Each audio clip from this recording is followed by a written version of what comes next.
Hi guys, so may ininit akong chicken feet na adobo. Inadobo to ni mami kahapon. Yan. So mainit-init na. Ito yung dinner namin gabi. Kasi nagkikrib talaga ako ng guys. Buti na lang may chicken feet doon sa Walmart. Nakita namin ni Mr. kahapon. So ayan. Ang lambot to kasi pinalambot talaga ng gusto. Ayan, ang sarap.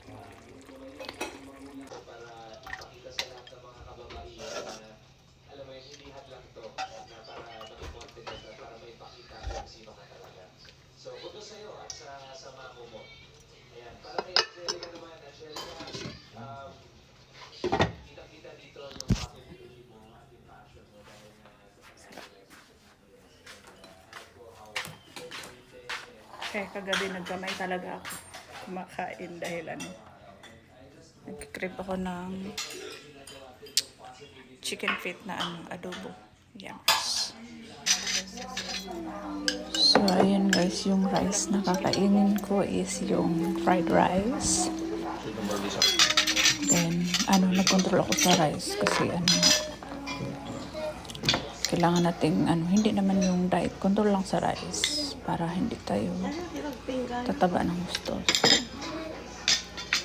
Ayan, pray muna ako bago kakain.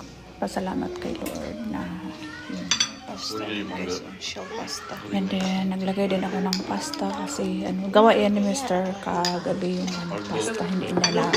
Pork adobo. Ayan. Then pasta.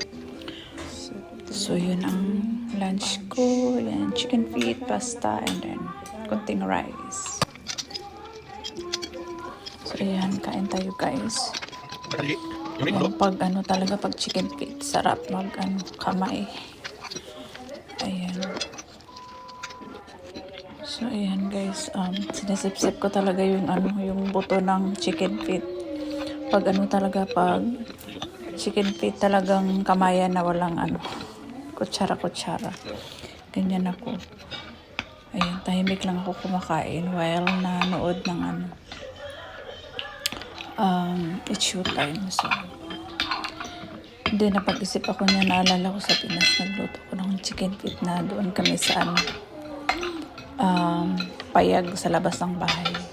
Kasama yung aking mga kapatid kumakain. Kaya naalala ko tuloy na sarap kumain pag marami kayo. Lalo na pag i-partner mo sa mais yung chicken feet na adobo, napakasarap talaga. So yan, nag-enjoy talaga ako sa kasip-sip sa buto ng chicken feet. So yun lang guys, and nabusog naman si Inday, and maya-maya mag-walk kami ni Mr. dun sa labas. Bye!